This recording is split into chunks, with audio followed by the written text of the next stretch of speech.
What is a suzerain treaty, and why does it matter on this episode of Ancient Egypt and the Bible?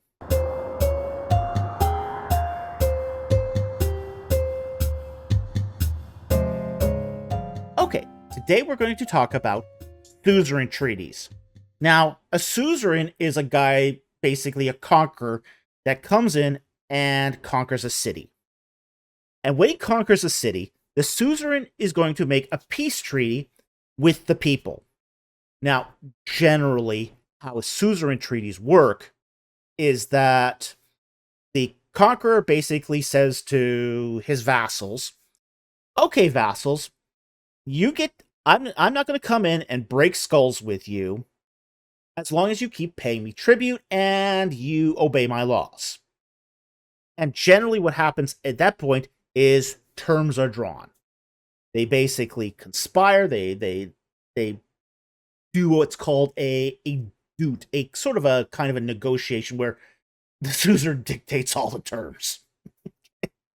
So what happens is the suzerain says to the vassals, all right, you're going to have peace, but you pay me some tribute, you don't rebel, and you obey my commands.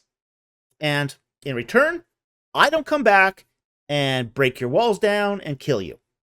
So, but the form of this treaty is they will create 2 copies of this, and each side will swear to their gods that they will obey the terms of the treaty.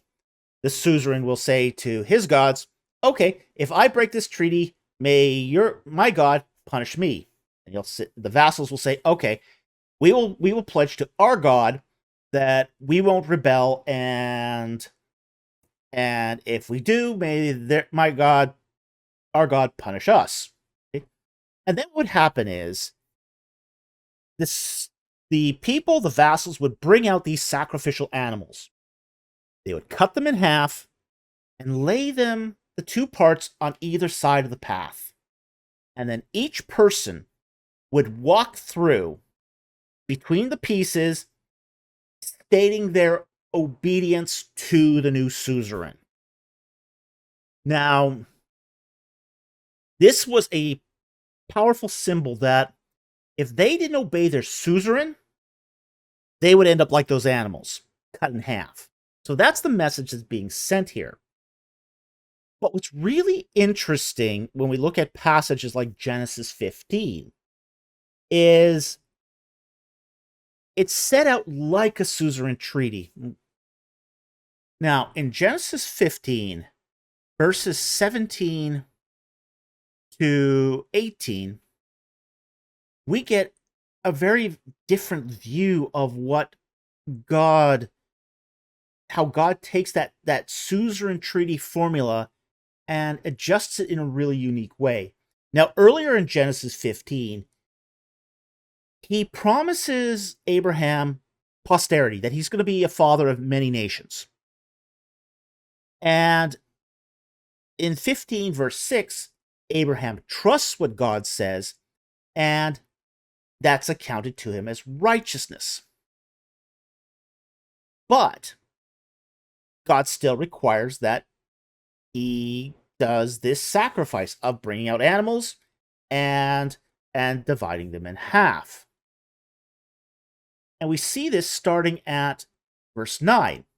Quote, so he said to him, this is the Lord saying to Abraham, bring me a 3-year-old heifer, a 3-year-old female goat, and a 3-year-old ram, and a turtle dove, and a young pigeon.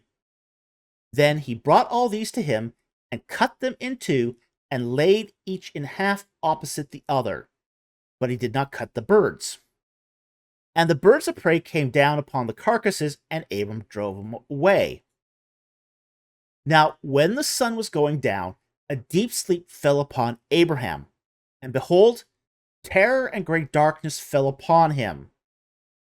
And God said to Abraham, know for certain that your descendants will be strangers in a land that's not theirs, where they will be enslaved and oppressed for 400 years.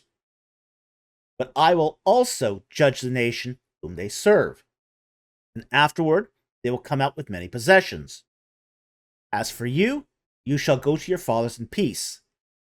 You shall be buried at a good old age.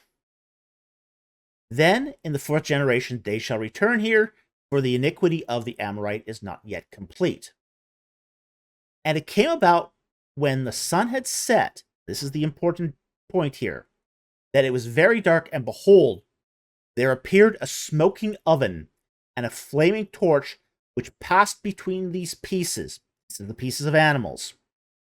On that day, the Lord made a covenant with Abraham, saying, to your descendants I have given this land, from the river of Egypt as far as the great river, the river Euphrates. End quote. Now, what's really, really interesting here is the Lord uses that pattern of a suzerain treaty.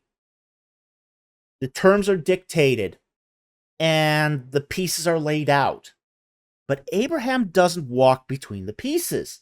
He doesn't walk that path. It's the Lord who goes between the path and consumes the pieces. This is a one-way covenant, and it's really interesting because there's not very many examples of this. It's basically the Lord saying, I vow to keep this covenant with you, Abraham. I bear all the responsibility of the covenant, and I will give you all that I promised. So this is really an interesting treaty because it's a one-sided treaty.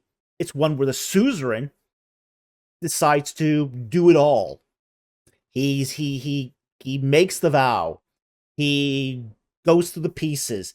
But Abraham's not the one doing it. It's the Lord doing the treaty stipulations. So anyway, I hope you found that interesting and you learned something. Thank you very much for watching. We'll see you next time on Ancient Egypt and the Bible.